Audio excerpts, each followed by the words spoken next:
My dad walked out one night to buy bread and didn't come back for 50 years. You'd think he'd have a killer excuse, right? Well, what he told us was so messed up, I'm still not sure if he's delusional or just a professional liar. But here's the thing. Sometimes it's better when the people who disappear stay gone. Let's rewind and see how it all went to hell. Yo, my name's Kevin, and yeah, I'm 64 now, but let's rewind back to when this whole wild ride kicked off. I was 14, just a regular kid dealing with school, hormones, and all that teenage crap when one night my dad casually says he's going to get some bread. Yeah, bread. Nothing weird about that, right? I mean, dude was always calm, the kind of guy who didn't say much unless it really mattered. It was just a normal evening. Me and Mom were chilling in the kitchen. She was probably nagging me about homework or something equally boring. Dad grabs his coat, tosses a "be right back" over his shoulder, like he's going to the store around the corner, and poof, gone, just like that. At first, we didn't think anything of it. I mean, how long does it take to grab a loaf of bread? But as the hours started creeping by, it got real sketchy. Mom kept glancing at the clock like it owed her money, pacing the house like she could magically summon him back by sheer willpower. Midnight rolls around, and now she's calling his buddies. No one's seen him. Not at the bar, not at work, not even at his usual shady hangouts. Nothing. By the time the sun started creeping up, she'd hit full-on panic mode, called the cops, gave them the whole sob story about how he just vanished into thin air. I remember thinking, yo, did he just dip out on us? Like, straight up ghosted his own family? And yeah, that's exactly what happened. No note, no call, no nothing. Just a middle-aged guy, a loaf of bread, and an exit that nobody saw coming. Looking back now, it's almost laughable how cliché it all sounds. Guy goes for bread and never comes back. Like, what the hell, man? But that night, that was the moment my whole life got flipped upside down. Those first few months after my dad bailed, straight up torture, bro. I'm talking emotional roller coaster from hell. My mom was basically a waterworks machine 24/7. She couldn't wrap her head around it. Like, where the hell did he go? Did he just forget he had, a family? Every day was the same routine, me watching her sob into a cup of cold coffee while we plastered his face all over town like he was some missing cat. Posters, phone calls to hospitals, nothing. It was like he never even existed. Like, did he just vaporize or get abducted by aliens on his way to grab a baguette? And me? I was 14, dude, trying to man up, whatever that means when your old man disappears on a bread run and never comes back. I mean, sure, I acted tough, but inside? Yeah, I was wrecked. I had this gnarly pit in my stomach like, what if I wasn't good enough for him to stick around? The mental gymnastics I did trying to justify his ghosting could have won me a gold medal in self-blame. Mom? She didn't handle it well. At first, she was just sad, but then it got darker. She stopped yelling at me to clean my room, stopped caring if I was late for school. Hell, she barely noticed if I even went. Her whole vibe just died, like the spark in her eyes gone.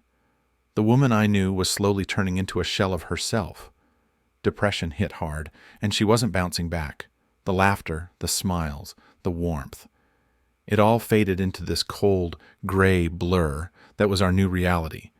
It got so bad we had to sell the house. Yeah, the same house where my dad left us hanging. Too many memories, too much space. We downsized to this tiny apartment, which only made things feel smaller, more suffocating. No matter how many times I asked myself why, the answer never came. I never got it, man. What could have been so bad that he had to dip like that? Was I not enough? Was she not enough? That thought, that messed with me. Like deep. Daddy, Years passed, man, and I did the whole growing up thing. Got my degree, found a job, even started a family. You know, the usual adulting checklist. But guess what, Dad? Still, MIA dude just poofed into the ether, never to be seen again. By the time I hit 30, I'd pretty much made peace with the fact that I was never going to see his face again. It's not like I was waiting by the door every night with a loaf of bread, like some sad puppy or anything. Nah, that ship had sailed, caught fire, and sank to the bottom of the ocean. Mom and I, We didn't even mention him. He was like this unspoken ghost that haunted us, but we acted like he didn't exist. Total taboo topic. It was just easier to pretend he was never part of the equation. Like, why reopen that can of worms when it's already rotting somewhere in the back of our minds? So I tried to carve out my own life, like a normal person, right? Started from scratch, like hitting the reset button on a busted video game. Built myself up, got married, had kids, the whole package. And yeah, I was determined not to screw up the way he did. I mean, talk about setting the bar low. All I had to do was not vanish on a bread run, and I'd already be a better dad than him. But here's the kicker. No matter how hard I tried, there was always this gnawing emptiness. Like, sure, I was playing the role of father and husband, but deep down, there was this void that his disappearance left, that unexplained gap where all the why questions lived rent-free in my head. Why'd he leave? Why us? Why not come back? It's crazy, right? Dude's been gone for decades, and somehow he's still screwing with my life. So, one random-ass morning, I'm sipping my coffee, minding my own business, when my phone rings. It's the old neighbor from my mom's place. Now, this lady never calls unless it's to complain about her cat, or something equally boring. But this time? Oh no, this time, she drops the bomb. Kevin, you're not going to believe this, but your dad's back. I literally froze mid-sip, like, what the actual fuck did she just say? My dad? Back? Like, the same guy who ghosted us for 50 freaking years? Half a damn century, bro. I nearly spat out my coffee. I mean, I hadn't thought about him showing up in, like, ever. Was this some kind of twisted joke? Is he delivering the bread now? Next thing I know, I'm chucking my coffee mug in the sink and sprinting out the door like a maniac. Heart pounding, mind racing with questions I didn't even want to answer. I jump in the car and it feels like the longest drive to Mom's house ever. All I could think was, what the hell am I even going to say to him? Hey, Dad, been a while. How's the bread? I roll up to Mom's place, and there he is, sitting on the porch, looking like he's straight out of a time machine gone wrong. Dude's ancient, like gray hair, sunken cheeks, shaking hands, the whole I'm 1,000 years old vibe. He's barely holding himself together, literally. And get this, my mom's just standing there, frozen, like she's seen a ghost. Which I guess, in a way, she kind of had. The air was so thick with awkwardness, you could have cut it with a butter knife. No one said a damn thing. It's like the whole universe decided to hit the pause button on life. I just stood there, staring at him. My dad, the guy who walked out the door when I was 14, and somehow thought it'd be cool to stroll back in half a century later, looking like he barely survived a zombie apocalypse. So there I was, standing a few feet away from the man who bailed on me half a century ago. My legs, dude, they went straight jelly mode. Like, my knees were about to buckle any second. I don't know why, but the first word that came out of my mouth was, Dad? Yeah, just that. Real original, right? He looked up at me, and I swear, the dude's eyes were wide, like he was seeing a ghost. I mean, what did he expect? A 14-year-old kid standing there with a skateboard or something. Kevin? He croaked, like the word itself was stuck in his throat. The way he said my name, it was like he couldn't believe it was me. Like I wasn't supposed to grow up or something. What the hell did he think? That time just stopped when he dipped out? I didn't know what the hell to say next. My brain was in overdrive, trying to process all the shitstorm of questions swirling around. Where the fuck have you been? Why did you leave? And why now? Why come back after all these years? But none of that made it past my lips. Instead, I just stood there like an idiot, staring at this old man who used to be my father. He finally sat down like his legs had given out too. We were both trapped in this weird, tense silence. Mom still hadn't moved an inch. She just stood there, stone-faced, like all those years of waiting had finally caught up to her, and now she had no clue what to do. Her face? Gray as hell, bro. Like she'd spent her whole life waiting for this moment, and now it was here, and she didn't have a damn clue how to handle it. Can't blame her, though. I mean, Who the hell knows what to do when a ghost from your past walks back into your life like it's nothing? The silence hung around us, suffocating. It was like we were all too scared to be the first one to break it. Hours of silence, man. I mean, you could cut the tension with a knife. Then, finally, the old man opens his mouth, and what comes out? The most batshit crazy story I've ever heard. Seriously, if I wasn't living it, I'd have thought this was some soap opera level nonsense. So apparently he did go out for bread and somehow ended up in another city. Yeah, you heard me right. Another city. Like, dude, did you forget how directions work? But wait, it gets weirder. He claims he got picked up by some strange people. Okay, sure, sounds shady as hell already. Then apparently they mess with his head, and next thing you know, bam, he loses his damn memory. Just like that. Like, how convenient, right? Dude forgets his whole life, his family, and even who the hell he is. Poof, gone. And what does he do next?